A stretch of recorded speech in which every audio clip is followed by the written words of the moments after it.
예, 안녕하십니까. 제주문화산연구원에 근무하는 김경주입니다. 오늘 제가 탐나에 대해서 강의를 하게 됐는데요.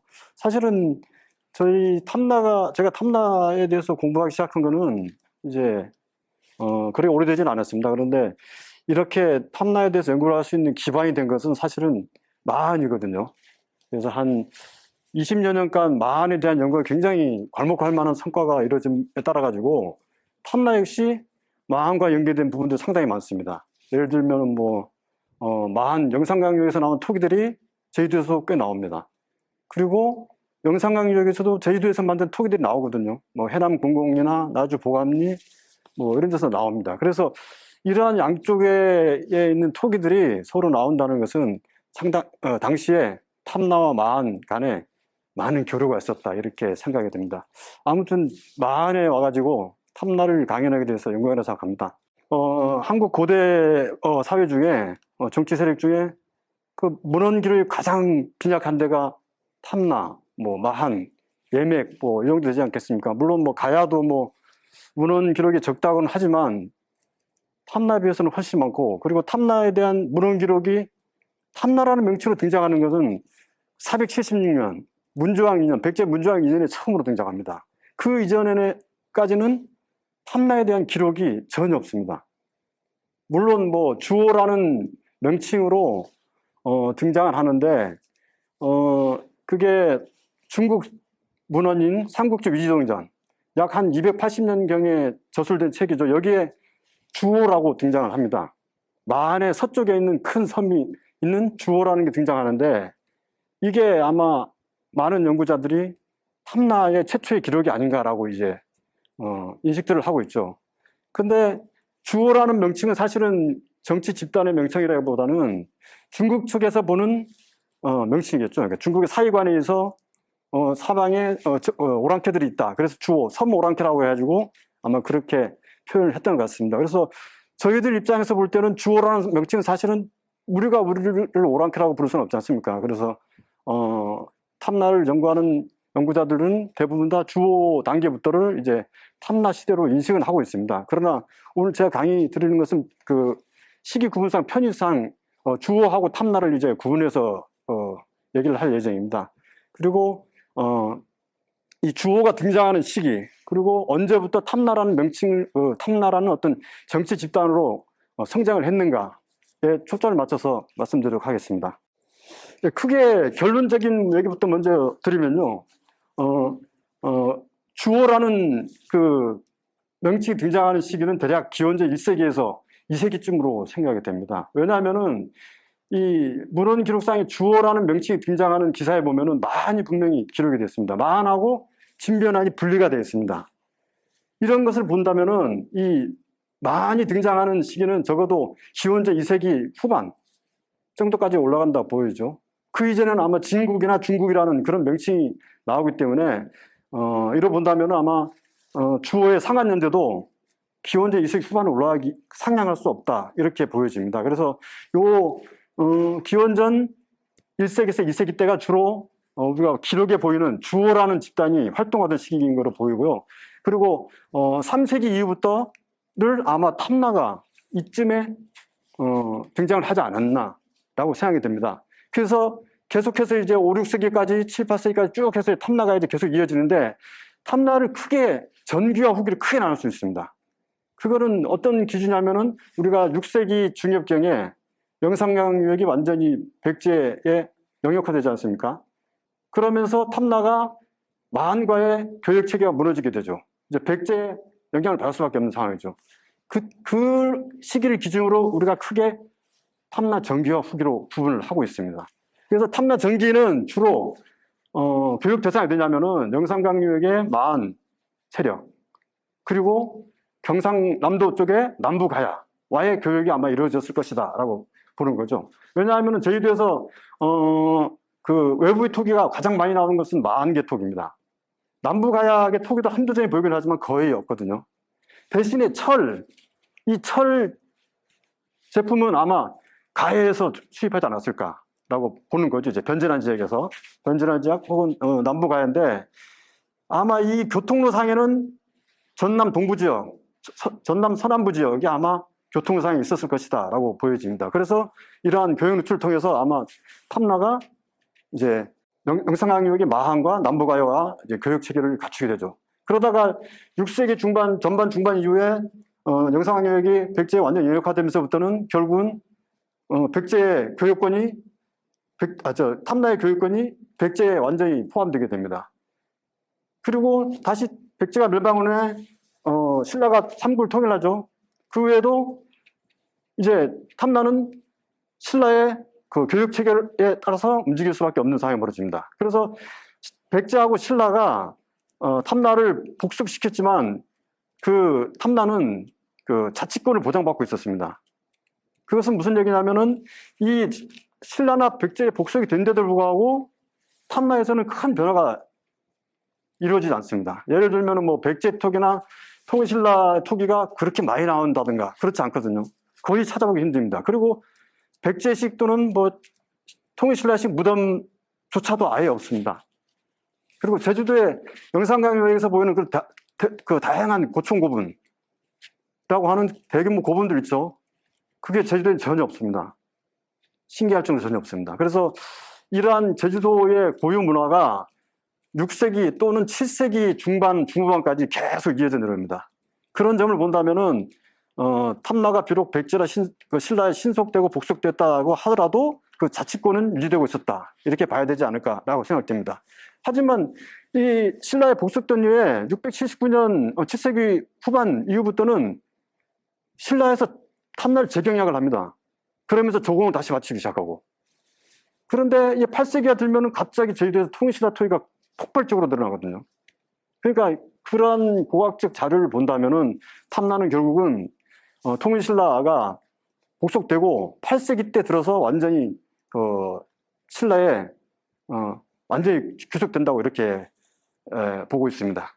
전체적인 맥락은 이렇고요. 이걸 기준으로 해서 이제 설명을 드리겠습니다.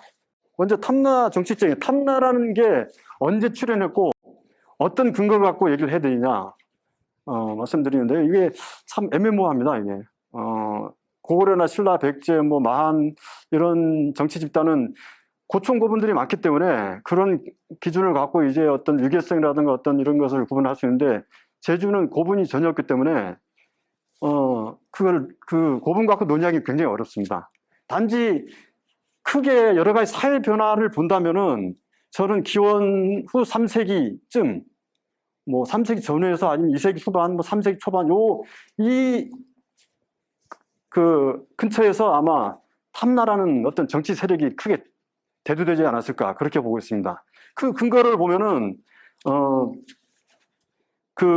이 3세기 전후한 시점 들어가지고 제주도에서 전혀 없던 무덤이 하나가 확인됩니다. 용담동 철기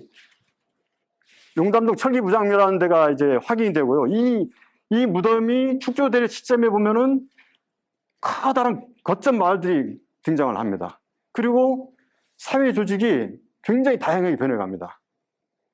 새로운 토기가 만들어지거든요. 그러니까 기존의 제주도에서 만들던 토기가 아닌 새로운 제작 수법을 차용한, 그러니까 우리가 고고학적으로는 탄알물 토기라고 그러는데요. 이런 탄알물 토기의 제작 기법이 차용된 토기가 이쯤에 등장하기 시작합니다. 그리고 큰 마을들이 제주 서남부 지역에서 서북부 지역으로 전부 다 이동을 하기 시작하거든요. 그래서 이 기원 3세기 요쯤에 이 사회 변화가 그 이전하고는 상당히 다르게 나타납니다. 그래서 이런 기준을 봤을 때 아마 이 당시에 사회 조직이 굉장히 분업화되고 전문적으로 토기를 만든 장인도 생기고 토목기술자라든가 뭐 이런 전문 분야들이 분리되는 그러한 사회 구조로 변해가지 않았나.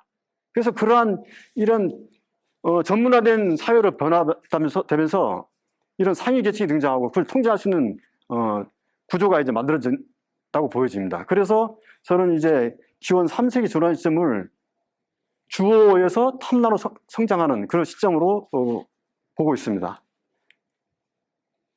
그래서 먼저 아까 말씀드렸지만 주어 먼저 살펴보시면요.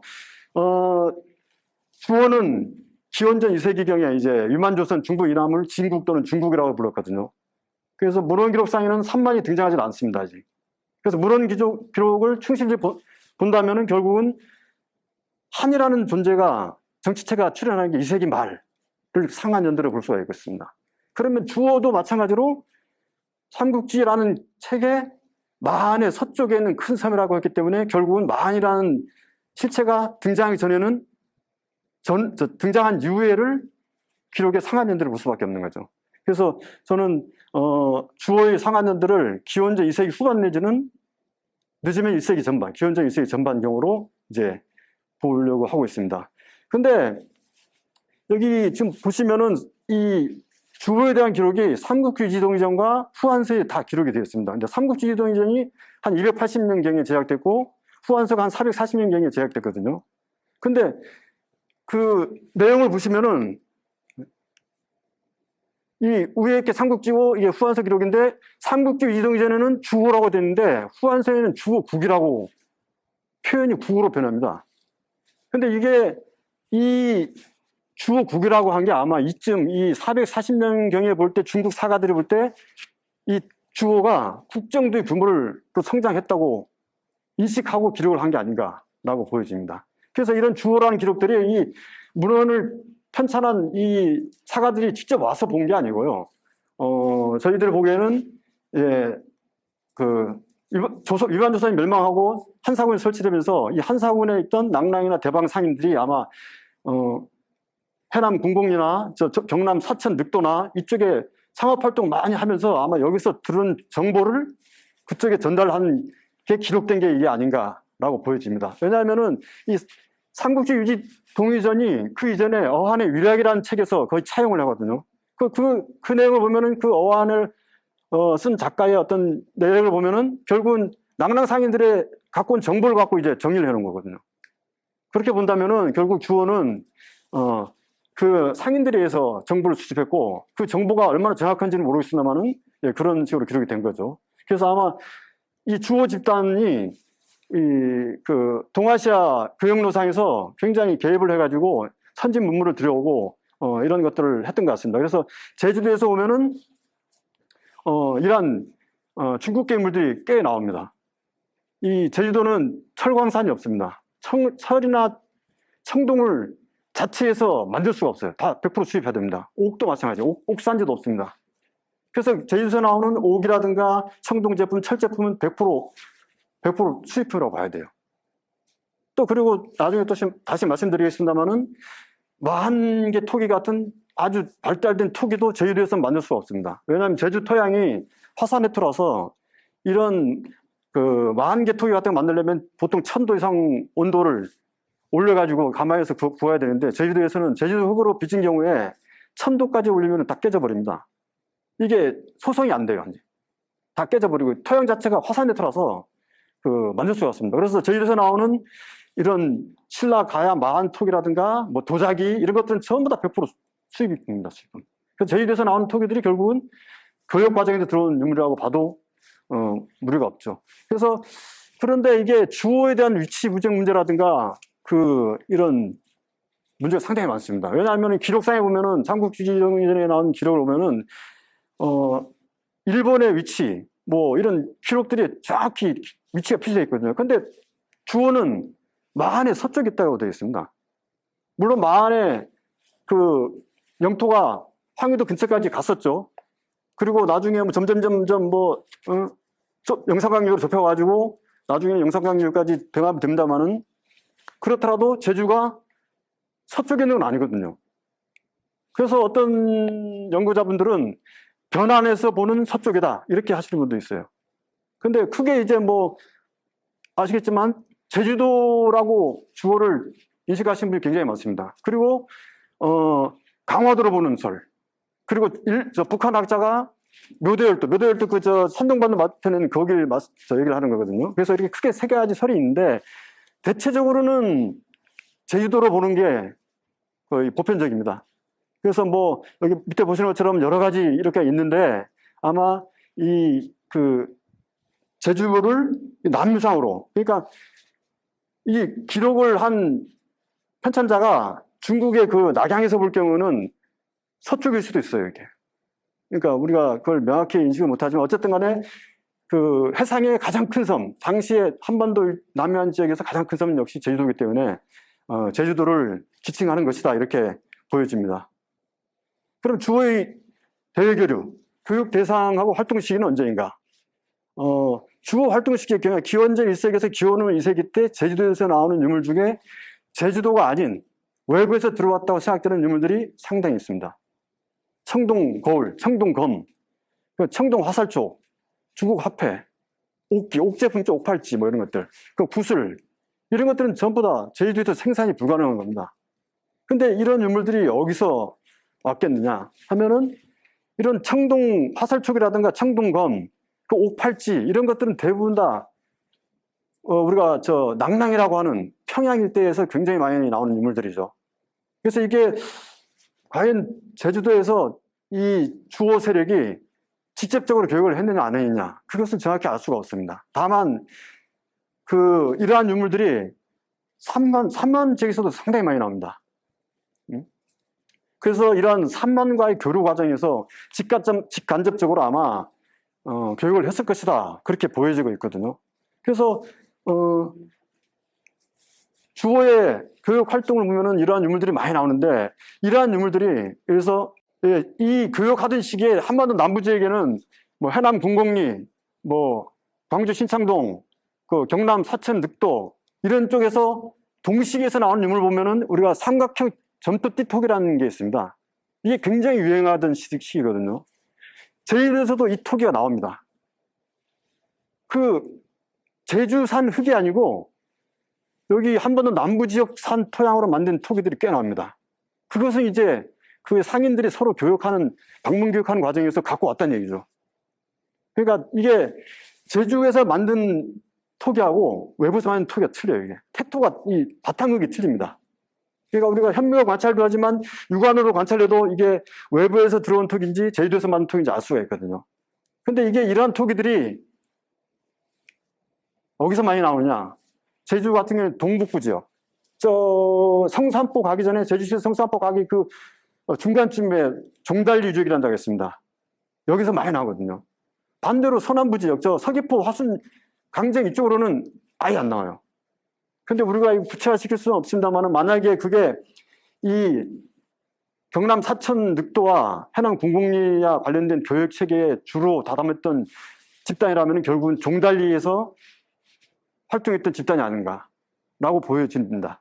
그래서 이러한 세력들이 그 한반도 남부와 교역을 위해서 이제 영산강 유역에 위치했던 그 정치 집단이라고는 신미제국이 이제 영산강 유역에 있었다고 이제 알려지고 있죠. 그래서 이 신미제국을 통해서 한반도 남부와 교류를 많이 했던 것 같습니다. 왜냐하면 제주도에서 가장 직선거리에 가까운 데가 그 해남 강진 뭐 이쪽이거든요. 그리고 조선시대 문헌 기록에 봐도 모든 그 제주와 교류하는 배들이 해남 강진 그 근처에서 출발해가지고 추자도를 경유해서 동으로 갔다가 다시 서쪽으로 해서 이렇게 그 조류를 타고 오거든요. 그러고 봐서는 해남 강진 쪽이 굉장히 그 제주에서 처음 교육을 할 때 맨 처음 배가 기착해야 되는 분이 거기가 아닌가. 그래서 뒤에 다시 말씀드리겠습니다만은 이게 교육 루트에 따라서 해안 연안변을 따라서 항해를 해가지고 교육을 할 수도 있고 이 해남 강진에 먼저 배로 도착한 다음에 거기서 이제 육로를 통해서 이제 교육을 할 수도 있겠죠. 물론 육로로 가든 해안 연안선을 따로 가든 그 중간중간에는 정박하거나 기항을 하거나 뭐 음식을 제공받거나 이런 곳이 필요하겠죠. 그러기 위해서는 이 주호라는 세력도 어느 정도의 교섭권을 갖고 있다고 봐야 됩니다. 그 기반하고 있는 그쪽에 머무른 동안에 할 수 있는 집단과의 어떤 뭐 설린 관계, 어떤 교섭 관계에 써가지고 이해가 또 안 맞으면은 받아주지 않겠습니까? 그래서 아마 그 정도의 교역 루트는 갖고 있었을 것이다 보여집니다. 그래서 우리가 신미제국 또 이제 친미달해가 최근에 뭐 논쟁이 많습니다만은 뭐 여러 가지 설이 있죠. 제주설, 해남 강진설, 뭐 고흥설 뭐 여러 가지 있는데 기존에 제주도에서 연구하시는 분들은 대부분 다 친미달을 제주로 봤습니다. 근데 최근에는 그렇지 않죠.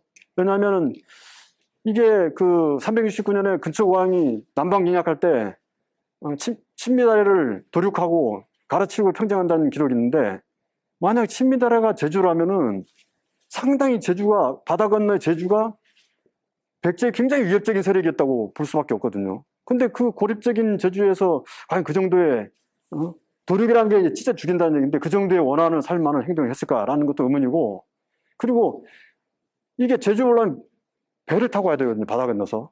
근데 지금 남만 그 친미다리를 남만으로 쳐가지고 도륙했다는 얘기는, 남만이라는 것은 대륙에 연결된 데를 얘기하는 거거든요. 그렇다면 해남 강진이든 이쪽이 아닐까라고 저는 그렇게 생각을 하고 있습니다. 그래서 경략을 한 다음에 반대로 이제 가라치국을, 서부 가야국을 경략하지 않았을까, 이렇게 생각이 드는 거죠.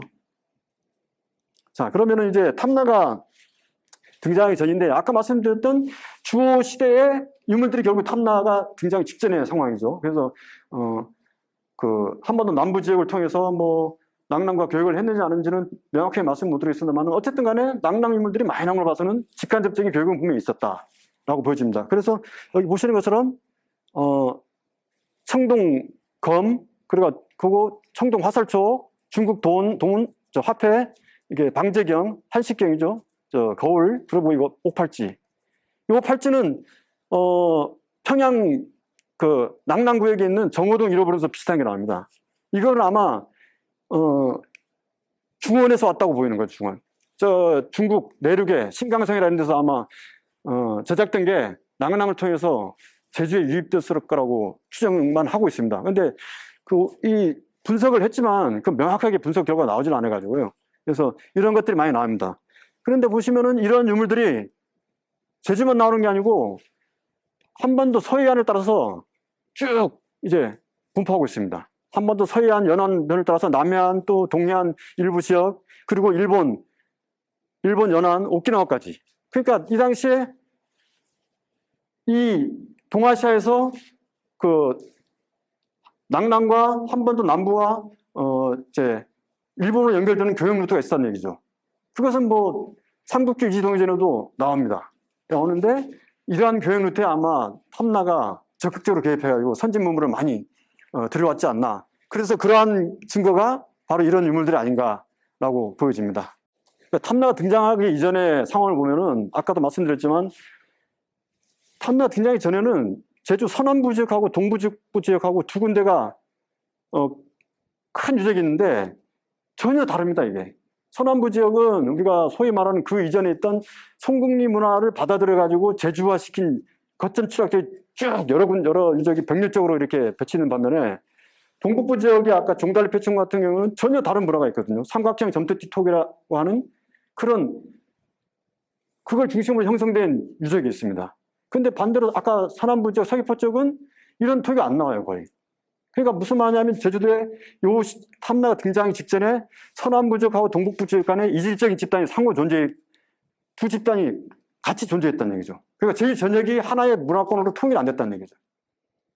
근데 이게 탐나가 등장할 시점 되면은 이게 서남부 지역 추락이 거의 다 소멸해 버립니다. 그리고는 지금 제주시 권역으로 큰 마을들이 갑자기 막 생기기 시작합니다. 그러니까 이 얘기는 곧 2, 3세기쯤 되면은 제주도 전역이 하나의 문화권으로 단일화되고 있다. 그것은 뭐 교류의 어떤 핵심 주체가 한 곳으로 모인다든가, 아니면 뭐 경제적인 거, 뭐 정치적인 게 통합되는 그런 단계를 거쳤을 거라고 이제 우리가 추정을 하고 있습니다.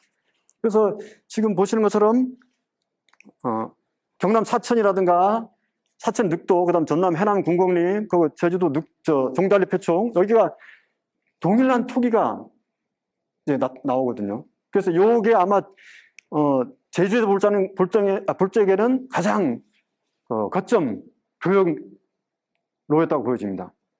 그래서 전라도 같은 경우는 해남 궁곡림, 경상도 같은 경우는 사천 늑도, 제주도는 종달리. 그러니까 이 종달리 유적이 지금 보면은 가장 직선거리로는 가깝게 되어 있습니다. 한반도 남부 지역하고. 그래서 그런 교역 루트로 아마 활용했을 것이다. 그러나 아직 지금 제주도에서는 일본과 관련된 톡이라든가 낭랑의 톡은 아직까지 전혀 확인된 바가 없습니다.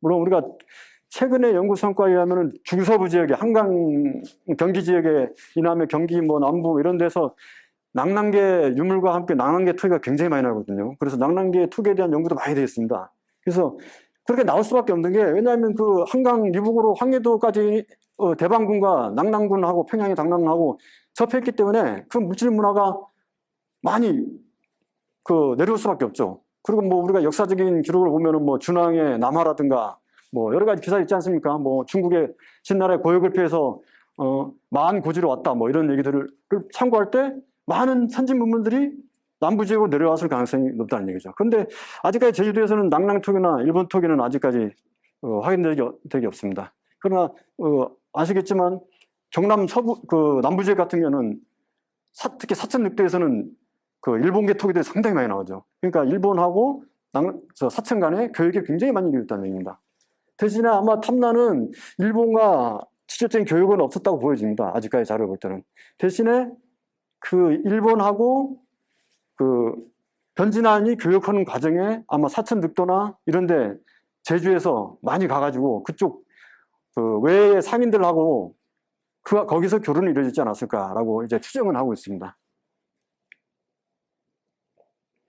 네, 마찬가지로 탐나 등장 전야를 보면은 이런 식으로 이제 많은 그 주로 교육을 이루는 데가 여기 사천 늑도 경남 동남 쪽이죠. 여기가 일본하고 굉장히 많이 교육이 이루어집니다. 그래서 제주도도 아마 여기에 상당히 많이 그 교류를 하면서 그쪽 선진 문물을 수입하지 않았을까. 그리고 아까 보여드렸습니다만 그 중에 청동 거울 이게 변환에서만 나오는 거거든요. 질환 지역에서는 거의 안 나옵니다. 그쪽 연구자들이 얘기로는 이게 변환 제작이냐 아니면은 외에서 제작해 넘어온 거냐 두 가지 설이 있거든요. 그렇더라도 어쨌든 그게 제주도에 나온다는 얘기는 그 탐나 등장 전에 이 세력이 변환 지역과 교류를 많이 했다는 걸 보여주는 전형적으로 보여주는 그런 인물이 되겠습니다. 그래서 우리가 문헌적으로는 설명이 좀 어렵지만 이러한 고고 자료를 통해서 어느 정도 해석이 가능하다고 봅니다. 자, 그러면 제주도에서 외부 토기들 어떤 토기들이냐? 지금 보시는 것처럼 이런 토기들이 요 8번까지 요 토기들이 전부 다 외부에서 취입된 토기입니다. 물론 도면으로 제시해서 좀 그렇긴 한데요. 여기 보시는 뭐 이중구해노 이런 것들은 다 영상 강력에서 나온 것들이죠. 요거는 아마 요 토기는 아마 8번은 아마 가야 토기일 가능성이 높다고 생각이 됩니다. 뭐 창녕계 토기라고 하시는 분도 있고 그리고 7번은 뭐 영상 강력에서 유입됐다고 보여지고요. 그리고 9, 10, 11, 12, 13번은 이거는 그 모방한 토기입니다.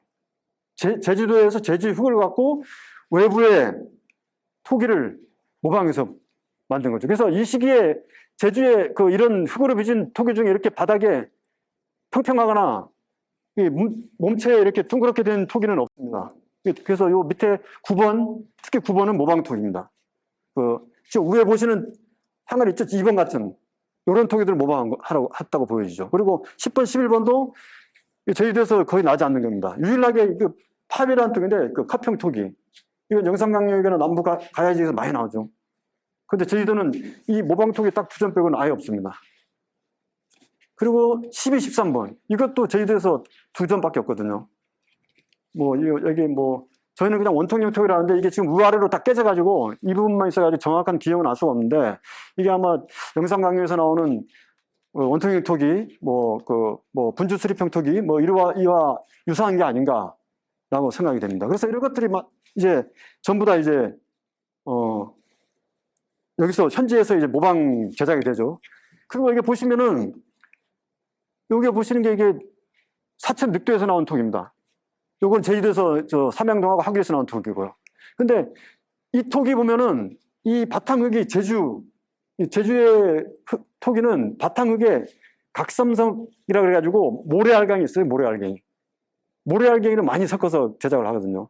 근데 육지부 토기는 모래알갱이보다 장석, 퀴석 이런 것들이 많이 섞여 있어서 육안 관찰해도 구분이 가능합니다.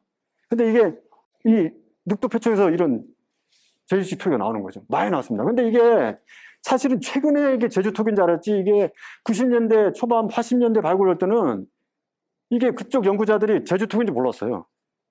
이게 굉장히 두텁고 이게 흙이 잘 깨지기 때문에 굉장히 두텁게 만듭니다. 보강토를 엄청 많이 넣고. 그러니까 이게 깨지니까 톡에도 엄청 대형톡이고 그러니까 깨지니까 이게 보기에는, 육안으로 보기에는 다 기와처럼 보이는 거예요, 기와처럼. 그래서 다 기와로 분류했었어요. 근데 최근에는 이게 삼양동이라 해서 이렇게 톡이 많이 나기 때문에 그쪽 연구자들이 발굴사하면 이거 다 저지톡이다 해도 구분을 다 해놔요. 그래서 이게 진주박물관 가보면은 이 전시가 되어 있습니다, 이게. 그래서 이 토기가 늑도만 있는 게 아니고 여기 영산강에도 많이 있습니다. 해남 궁곡리에서 나오고 나주 보감리에서도 나오고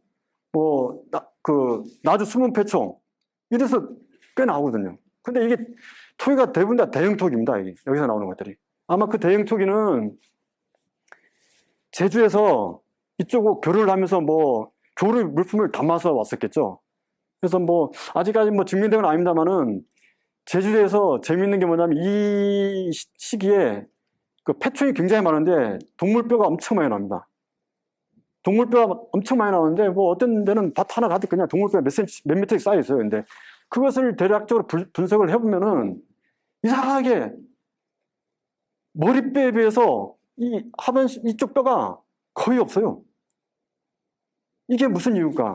근데 최근에 얘기는 많이 있습니다만은 늑도패충 같은 경우에도 굉장히 삶이 협소하거든요. 거기서 대규모의 짐승을 키우거나 이런 걸 방목이나 하거나 이런 건 못했겠죠. 근데 이게 주로 제일 많이 나오는 게 사슴뼈입니다. 사슴뼈 80% 정도가.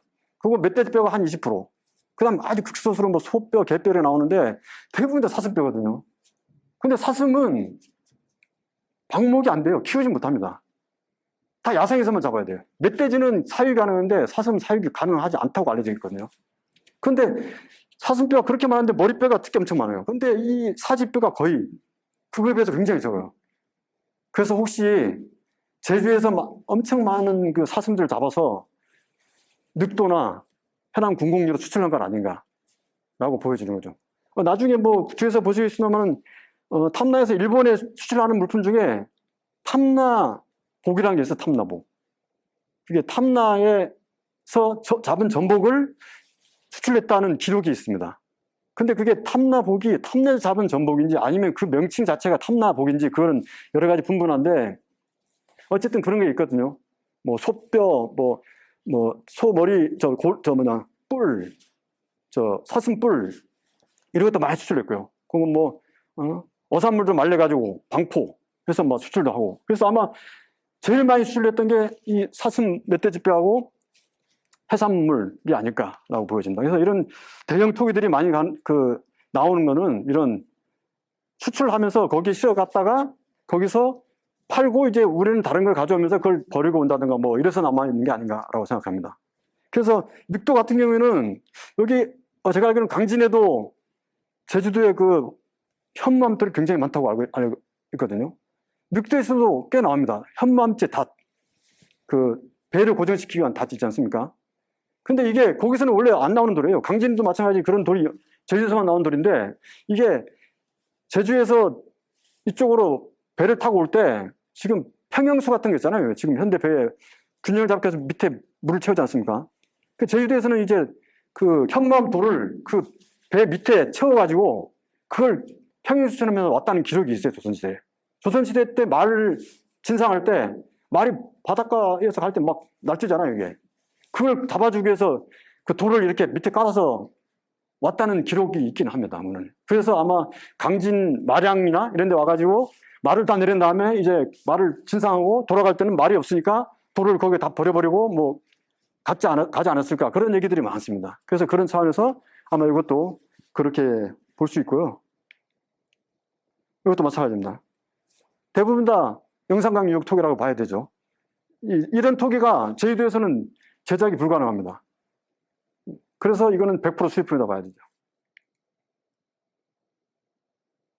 자, 그래서 이게 탐나 등장 전야에 보면은 삼국지 위서 동의전에 정확히 나와 있습니다. 3세기 때 기록인데 낭랑에서 항군연에서 한국 거쳐가지고 남행 동행에서 구사 한국, 대마국, 외로 연결된 교역로가 기록이 되어 있습니다.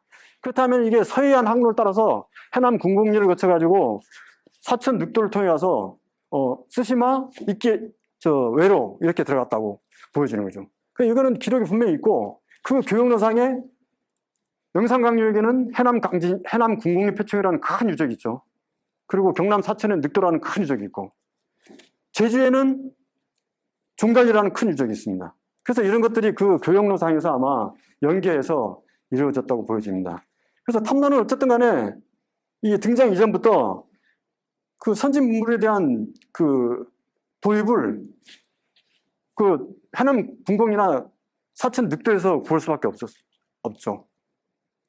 물론 뭐 서해안 연안로를 타서 낙랑과 직접 교역을 할 수 있다고 보여지는데, 그러기에는 이제 유물이 너무 적습니다. 왜냐하면 낙랑 토기도 아예 확인된 바가 없고 일본 토기도 확인된 바가 없기 때문에 주로 나오는 게 영산강유역, 마안개 토기가 상당히 다른 개체수에 비해서 많습니다. 그래서 어쨌든 간에 지리적으로 가깝고 정치적 연맹 그 관계를 맺을 수 있는 그런 게 아마 영산강유역의 마안 세력이기 때문에 그러한 유물들이 많이 나오지 않나라고 생각이 듭니다. 그래서 그런 일상 용기들이 많이 나오는 거 봐서는 상인 집단 간의 교역이 상당히 많았을 것이다 보여집니다. 근데 제가 가장 의심스러운 게, 이게 가장 궁금한 것 중에 하나가, 이렇게 마안 온감이라든가 뭐 분구묘 이런 것들이 상당히 영산강유역에 많이 축적된데도 불구하고 제주에는 그런 묘가 없거든요, 아직까지. 그 뭐 고인돌이 쇠고대로 발달한 그런 그 판석경 잘 다듬은 돌을 이제 고인돌로 쓴 그런 지성묘가 상당수가 있는데, 그건 전부 다 지상에 무덤방이 있어가지고 유물이 남아있지 않습니다. 그런데 형식학적으로 볼 때 우리가 늦은 시기까지 왔을 것이다. 그래서 한 영산강유역의 그 고분이 막 축조되고 유행할 당시에 제주도는 그런 무덤을 쓴 게 아닌가라고 추정만 하는 거죠. 왜냐하면 그게 유물이 없기 때문에 이 시대를 딱 특정해서 얘기하기가 어렵습니다. 그런데 어쨌든 이 형식이나 어떤 만든 축조한 형태를 보면은 굉장히 늦은 시기까지 온 건 확실합니다. 그래서 물론 저 전남 동구제 같은 경우도 지성묘가 기원 후 1, 2세기까지 남아있다고 하죠. 근데 제주도는 아마 더 늦은 시기까지 남아있지 않을까. 돌이 많기 때문에 아무래도 그런 무덤들이 계속해서 남아있지 않았을까, 그렇게 생각을 하고 있습니다. 어쨌든 제주에 그 대형 고분이 없는 거는 상당히 그 안타깝습니다. 그래서 저희도 고고학을 공부하면서 탐나를 실체를 정확히 보여줄 수 있는 그런 고분이 좀 많이 나와져 가지고 이렇게 자료를 획득해서 그걸 분석함으로써 이제 탐나를 더 구체적으로 명확하게 증명할 필요가 있는데, 고분이 전혀 없다 보니까. 그래서 저희가 한 2, 30년 전에 제주도 가면 오름이 한 365개쯤 되거든요. 높고 낮은 오름이. 큰 오름만 해도. 그래서 그 오름들 중에 몇 개가 혹시 고분이 아닐까 생각을 해봤어요. 그래서 실제로 제주 MBC에서 탐나 천년 촬영할 때 몇 개를 파봤습니다. 근데 전혀 없어요. 그냥 자연 화산 스코리아 층이 쫙 있는 그냥 화산 송이층이 있는 오름이거든요. 그래서 의문이죠, 의문. 아직까지 찾지를 못한 건지 아니면은 없는 건지. 뭐 찾지 못했다면 다행이죠. 언젠가는 찾을 테니까. 그래서 좀 그게 궁금합니다. 아까도 다 말씀드렸던 거죠. 이거 보시면은 이게 중국 화폐 분포도, 이건 중국 아까 동쪽 그 청동 화살쪽 비슷한 형태들이 나오는 지역들입니다. 물론 일본까지도 나옵니다. 근데 잘 보시면은 이 동전들이 일본에도 마찬가지로 거의 바다와 근접한 지역에 많이 나오겠죠. 그러니까 아까 삼국지 이동에 대해서 얘기했던 이런 교역 항로에 거의 다 있는 거예요, 이게. 이렇게 따라서. 그러니까 기록과 고고 자료가 어느 정도 일치한다고 이제 보여지는 거죠. 그래서 이런 것들을 통해서 우리가 문헌적 사실을 증명하고 또 구체화시킬 수 있지 않나 생각됩니다. 마찬가지입니다. 그래서 이러한 교역로를 통해서 우리가 추정을 해보면은 이러한 교역로가 있을 것이다 라고 보는 거죠.